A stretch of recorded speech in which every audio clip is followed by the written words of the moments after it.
இன்னைக்கு சுறா புட்டு எப்படி செய்யலாம்னு பார்க்கலாமா வாங்க. அதுக்கு ஒரு 1/2 கிலோ பால் சுறா மீன் எடுத்துக்கிருவோம். அதோட வெங்காயம் பூண்டு எல்லாத்தையும் இந்த மாதிரி உரிச்சு எடுத்துக்கிருவோம். அடுத்து இந்த பால் சுறா மீனை நல்லா மஞ்சத்தூள் உப்பு போட்டு க்ளீன் பண்ணி எடுத்துக்கிருவோம். இதை வந்து நம்ம ஸ்டீம் பண்ணி தான் எடுக்க போறோம். நம்ம தண்ணி ஊற்றி வேக வச்சோம்னா அதோட சத்து ஃபுல்லாக தண்ணியிலே போயிடும். அதனால நான் ஸ்டீம் பண்ணி தான் வச்சிருக்கேன். அதுக்கு தேவையான பூண்டு பச்சை மிளகா அதே மாதிரி சின்ன வெங்காயம் எல்லாத்தையுமே கட் பண்ணி எடுத்துக்கிருவோம். பாருங்க, இந்த அளவுக்கு நம்ம மீனை கையால பிச்சாலே நம்மளுக்கு பிஞ்சு வரணும். அந்த அளவுக்கு ஸ்டீம் பண்ணி எடுத்துக்கோங்க. இப்போ ஸ்டீம் பண்ண மீனை நல்லா ஆறுனதுக்கு அப்புறம் அதில் உள்ள ஃப்ளஷ் தனியா முள்ள தனியா எடுத்து வச்சுக்கிருவோம். இப்போ ஒரு இரும்பு சட்டியில் ஒரு 4 டேபிள் ஸ்பூன் நல்லெண்ணெய் சேர்த்துக்கோங்க. இந்த ரெசிபிக்கு நல்லெண்ணெய் சேர்த்து செஞ்சு பாருங்க, டேஸ்ட் சூப்பராகவே இருக்கும்.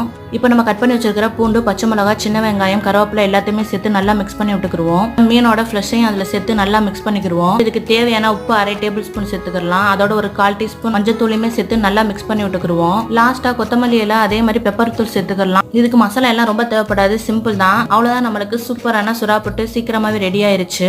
தேங்க்ஸ் ஃபார் வாட்சிங்.